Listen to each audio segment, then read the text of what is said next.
ನಾವು ಎಂತದು ರಾವು ಕಾಲ ಗುಳಿಕ ಕಾಲ ನೋಡ್ಕೊಂಡು ಬಜೆಟ್ ಮಂಡಿಸಿದ್ದಾರೆ ಅಂತ. ನಿಜ.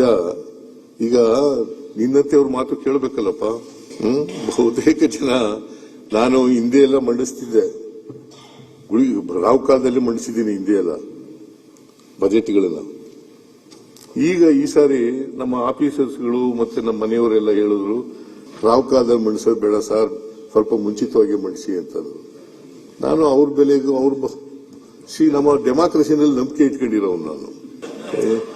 ಕೇಳಪ್ಪ, ಇಲ್ಲಿ ನಾನು ಇವತ್ತು ಕೂಡ ರಾವ್ ಕಾಲ ಗುಳಿಕ ಕಾಲ ನಂಬಲ್ಲ. ಬಜೆಟ್ ಅದ್ರ ಪ್ರಕಾರ ಬಜೆಟ್ ಮಂಡಿಸಲ್ಲ. ಹಿಂದೆ ಎಲ್ಲ ಮಂಡಿಸಿದೀನಿ ನಾನು, ರಾವ್ ಕಾಲದಲ್ಲಿ ಮಂಡಿಸಿದೀನಿ, ಬೇಕಾದ್ರೆ ತೆಗೆದು ನೋಡಿ. ಗುಳಿಕ ಕಾಲದಲ್ಲಿ ಮಂಡಿಸಿದೀನಿ. ನನಗೆ ನಂಬಿಕೆ ಇಲ್ಲ. ಅವತ್ತಿನ ಪರಿಸ್ಥಿತಿ ಬೇರೆ ಇತ್ತು, ಇವತ್ತಿನ ಪರಿಸ್ಥಿತಿ ಬೇರೆ ಇದೆ. ಮುಂದಿನ ಬಜೆಟ್ ನೀವೇ ಮಂಡಿಸ್ಬೇಕಲ್ಲ, ಅದಕ್ಕೆ ಇದು ಕಾಲ ಎಲ್ಲ ನೋಡಿರೋದು. ಕಾಲ ಏನ ತಸ್ಮೇನ ಏನೋ ಹೇಳ್ಬೇಕು, ಸಂಸ್ಕೃತ ನಂಗೆ ಬರಲ್ಲ. ಅದಕ್ಕೆ ಕಾಲಯ ತಸ್ಮೇನಮ, ಅದಕ್ಕೊಂದು ಪೀಠಿಗೆ ಹಾಕೊಂಡಿದ್ದೀರ ಅಷ್ಟೇ, ಒಂದು ಸ್ಟೆಪ್. ಯಾವ ಪೀಠಿಗೆ ಹಾಕೊಂಡಿಲ್ಲ ಕೇಳ್ರಿ. ಇಲ್ಲಿ ನಾನು ಯಾವತ್ತು ರಾವ್ ಕಾಲ ನೋಡಿಲ್ಲ, ಯಾವತ್ತು ಗುಳಿಕ ಕಾಲ ನೋಡಿಲ್ಲ, ಯಮಗಂಡ ಕಾಲ ನೋಡಿಲ್ಲ. ಯಾವತ್ತು ಸೂರ್ಯಗ್ರಹಣ ಇದೆಯಲ್ಲ, ಯುಗಾದಿ ಹಬ್ಬದ ದಿನ ಯಾರಾದ್ರೂ ಮಾಂಸ ತಿಂತಾರೇನ್ರಿ?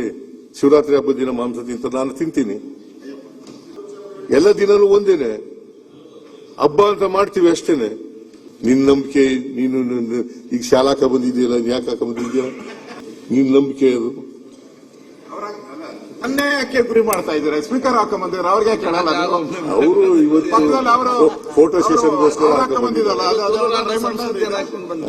ಆಯ್ತಪ್ಪ, ಅವ್ರು ಹಾಕೊಂಬಂದಿದ್ದಾರೆ. ನನ್ನ ಪದ್ಧತಿ ಇದು.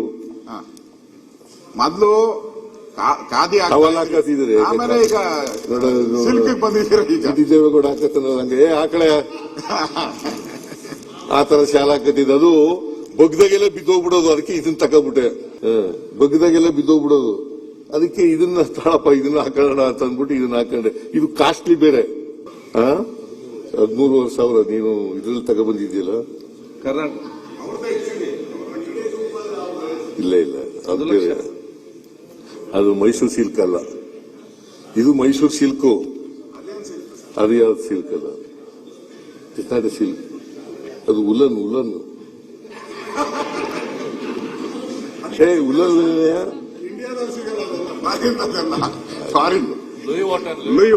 ಈಗ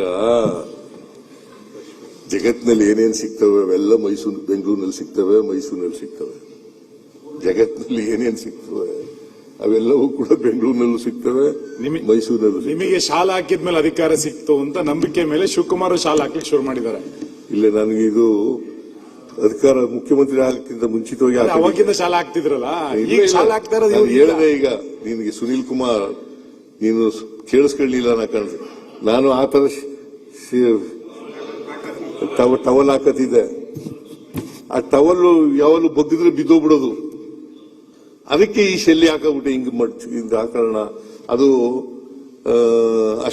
ಅಷ್ಟೊಂದು ಚೆನ್ನಾಗಿ ಕಾಣಿಸಲ್ಲ. ಮತ್ತೆ ಅದು ತುಂಡು ಬೇರೆ, ಕುತ್ತಿಗೆಗೆ ಹಾಕಂದ್ರೂ ಕೂಡ ಅದು ಆಗೋದಿಲ್ಲ. ಅದಕ್ಕೋಸ್ಕರ ಬಿಟ್ಟೆ. ಅದು ಯಾವ ಶಾಸ್ತ್ರನೂ ಅಲ್ಲ, ಯಾವ ರಾವು ಕಾಲನೂ ಅಲ್ಲ, ಯಾವ ಗುಳಿಕ ಕಾಲನೂ ಅಲ್ಲ.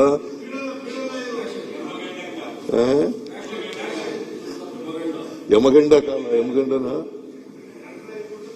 ನಾನು ಮಾನ್ಯ ಸಭಾಧ್ಯಕ್ಷರೇ, ನಾನು ದೇವ್ರಿದ್ದಾನೆ ಅಂತ ನಂಬ್ಕೊಂಡಿದ್ದೀನಿ. ದೇವ್ರಿದ್ದಾನೆ, ಇಲ್ಲಿವರೆ ಜಗತ್ತೇ ಇಲ್ಲ, ನಡೀಲಿಕ್ಕೆ ಕಷ್ಟ ಆಗ್ತಿತ್ತು. ದೇವ್ರಿದ್ದಾನೆ, ಆದ್ರೆ ದೇವಸ್ಥಾನದಲ್ಲೇ ಇದ್ದಾನೆ, ಬೇರೆ ಏನೂ ಇಲ್ಲ ಅಂತ ನನ್ನ ಆ ಥರ ನಂಬ್ಕೊಂಡಿಲ್ಲ ನಾನು. ದೇವ್ರು ಎಲ್ಲ ಕಡೆನೂ ಇದ್ದಾನೆ, ದೇವರು ಎಲ್ಲ ಕಡೆನೂ ಇದ್ದಾನೆ. ಅದಕ್ಕೆ ಬಸವಣ್ಣವ್ರು ಏನ್ ಹೇಳ್ತಾರೆ ಗೊತ್ತಾ? ಉಳ್ಳವರು ದೇವಾಲಯ ಮಾಡುವರು, ನಾನೇನು ಮಾಡಲಿ ಬಡವನಯ್ಯ, ನನ್ನ ಕಾಲೇ ಕಂಬ, ನನ್ನ ದೇಹವೇ ದೇಗುಲ, ಶಿರವೇ ವನ್ನ ಕಳಸವಯ್ಯ, ಕೂಡಲ ಸಂಗಮ ದೇವ.